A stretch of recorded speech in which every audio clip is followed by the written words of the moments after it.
सब डेस्टिनी ने तय कर रखा है आप कहां जाने वाले। बस बात ये है कि सब्र के साथ में तैयारी होते रहना बहुत जरूरी है। बस मेहनत करते जाओ। आप कहां पहुंचने वाले हो ये आपको नहीं पता। चार पंक्तियां आती है, सुरेंद्र जी बोलते हैं तो मैं भी थोड़ी बोल लेता हूं कि ख्वाब जहां पलते हैं, ख्वाब तो आप समझते हो कि ख्वाब जहां पलते हैं मेरे खबर वहां तक रखता हूं। ख्वाब जहां तक पलते हैं मेरे खबर वहां तक रखता हूं। जमीन पर पांव है मेरे और नजर आसमान तक रखता हूं। जमीन पर पांव, क्योंकि डाउन टू अर्थ होना व्यक्ति को बहुत ज्यादा जरूरी है। और नजर आसमान पर रखता हूं और मंजिल से भी वादा कर रखा है मैंने मिलने का। मंजिल से भी वादा कर रखा है मैंने मिलने का। और अब देखना यह होगा कि सब्र कहां तक रखता हूं, कि सब्र कहां तक रखता हूं, क्योंकि ये बहुत जरूरी होता है। 2 महीने में कई बार आपको रिजल्ट चाहिए होता है। मैं कई बार मेरे पास मैसेज आते, सर आपका कोर्स लिया है और 6 महीने में हो जाएगा क्या? 6 महीने में बेटा वैलिडिटी पूरी होगी और तो कुछ नहीं होगा। 6 महीने में कोर्स नहीं होता। क्यों? क्योंकि आप किताब से पढ़ो, चाहे आप कोर्स से पढ़ो, चाहे आप गाइड से पढ़ो, एक विषय अपना समय लेता है। आपको उसको दिमाग में डालने, वापस 4 से 5 बार रिवीजन करने में वक्त लगेगा। अगर 1-1.5 साल के लिए सब्र रख सको तो तैयारी करो। और आपको लगता है कि नहीं हमें 5 और 6 महीने में ही नौकरी चाहिए, तो बेटा वो पॉसिबल नहीं है। क्योंकि कोई भी विषय हो, चाहे पॉलिटिकल साइंस हो, चाहे हिस्ट्री हो, चाहे हिंदी हो, चाहे इंग्लिश हो, विषय अपना प्रॉपर समय मांगता है। और जब मैं कहता हूं कि आप बाड़मेर छोड़ के या जालोर छोड़ के या जोधपुर छोड़ के या नागौर छोड़ के यहां सूरतगढ़ आते हैं, तो आपको तो वहां से केसरिया करके आना चाहिए। केसरिया समझते हो? केसरिया का मतलब क्या होता है कि अब आर या पार। फिर ये घंटे काउंट नहीं होते, 14 हुए कि 15 हो गए।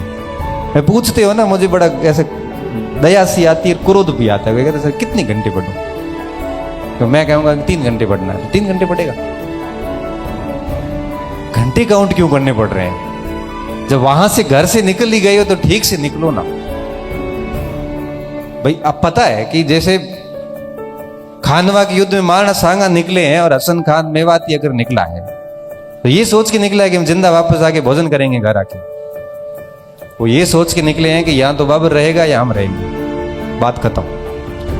और फिर युद्ध भी उस स्तर का होता है, और युद्ध उस स्तर का होता है, फिर परिणाम भी उस स्तर के आते हैं। और 400-500 साल बाद में भी हम याद करते हैं। इसलिए कहते हैं कि जब घर से निकल ही गए हैं तो मुझे लगता है कि न घंटे काउंट करने चाहिए, न पोस्ट काउंट करनी चाहिए, न कंपटीशन कितना मार्केट का ये देखना चाहिए। हमें सिर्फ ये देखना है कि आप कितने रेडी हैं। मैं आपको 5 प्रश्न पूछ लूं और क्या आप मुझे उत्तर देने में सक्षम है?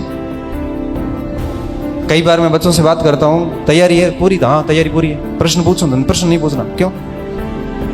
तो तैयारी कैसी पूरी है?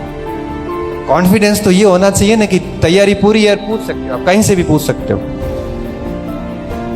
मैं इंटरव्यू देने गया कॉलेज लेक्चर है प्रोफेसर का, तो उन्होंने जाते पूछा कि कौन सा भाग तैयार करके आए हो।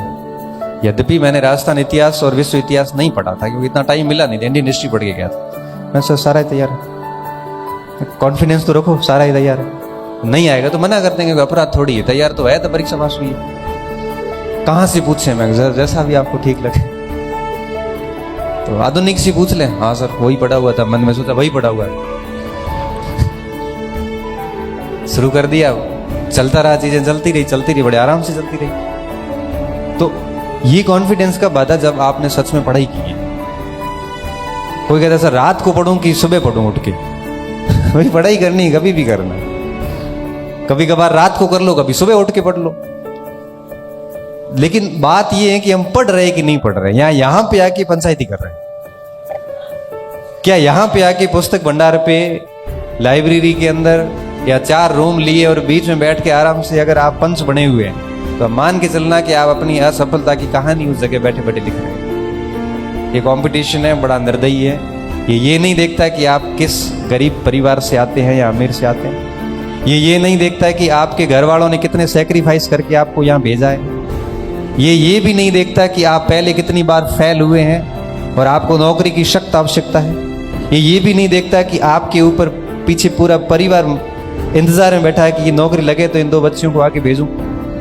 ये भी नहीं देखता कि आपके हालात अच्छे नहीं है, आपको नौकरी की सख्त आवश्यकता है। ये सिर्फ ये देखता है कि OMR सीट में आपने घोड़े कैसे भरे।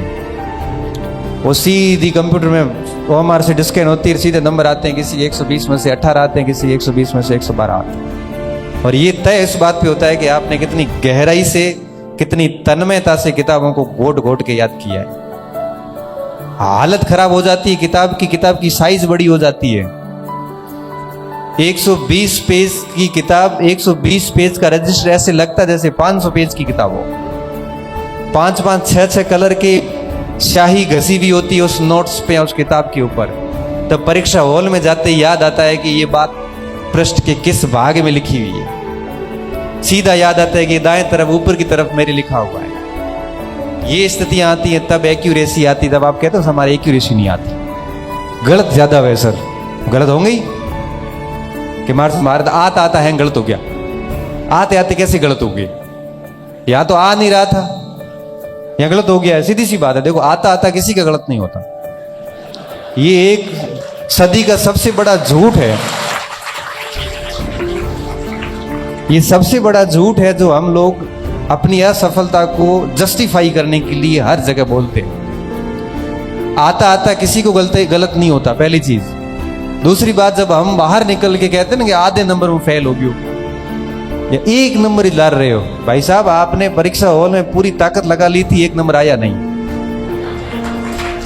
आप 1 नंबर से नहीं हुए हैं। आप ये एक्सेप्ट कीजिए कि परीक्षा हॉल में आपने सारे हार्मोन एक्टिव कर लिए थे, आपने पूरी ताकत लगा ली थी, पूरी चेष्टा की थी। अगर किसी प्रश्न की अगर छोटी अंगुली भी पकड़ में आई थी तब भी उसको आपने गिराने की कोशिश की थी, लेकिन उत्तर निकला नहीं निकला, 1 नंबर आया नहीं। आपने पूरी मेहनत कर ली उसके बावजूद भी। और मैं ये कहता हूँ कि जब आप घंटों पढ़ के, घंटों मेहनत करने के बाद में जब आप सिलेक्शन लेते हैं ना, तब वो 1 नंबर ही हासिल करते हैं।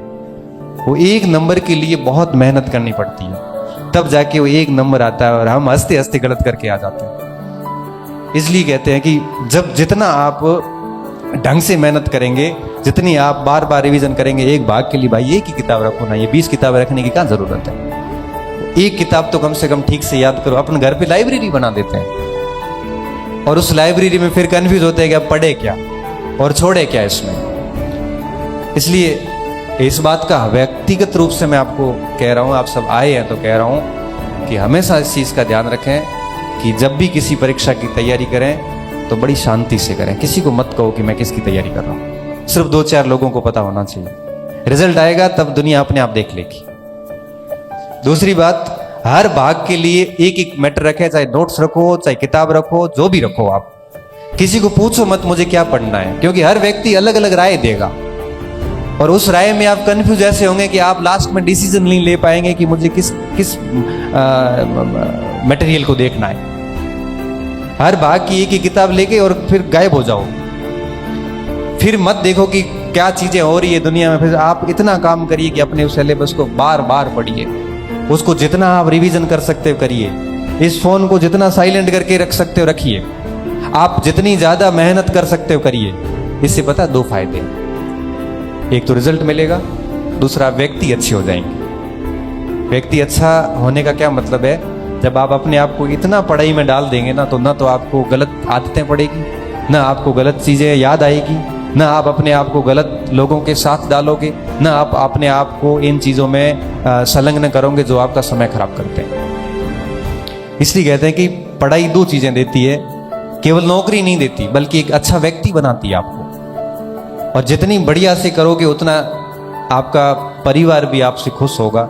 और मैं तो सिर्फ यही कहता हूं कि जब इतनी दूरी से यहाँ पे आए हो और यहाँ आके आप घर के भोजन को त्याग कर यहाँ का जब आप पीजी का या हाथ से बना हुआ भोजन कर रहे हैं, तो मुझे लगता है कि आपको तैयारी भी उस लेवल की करनी चाहिए। आपके रूम में आपका कोई भी व्यक्ति दोस्त 12 बजे 11 बजे भी आता है तो आप पढ़ते हुए मिलने चाहिए। ठीक है, थोड़ा बहुत रेस्ट करिए, लेकिन पढ़ाई के साथ कभी कोताही मत करना। ये 3 या 4 साल की है, आगे का पूरा जीवन बाकी कार्यों के लिए पढ़ाएगा। ये याद होने की क्षमता 26-27 साल तक आते आते खत्म हो जाती है। ज्यादा से ज्यादा व्यक्ति 30 साल तक पढ़ सकता, उसके बाद नहीं पढ़ सकता। फिर जिम्मेदारी आ जाती है। आप ये मत सोचना कि हर दिन आपका समान रहने वाला है। आज पैसे आ रहे हैं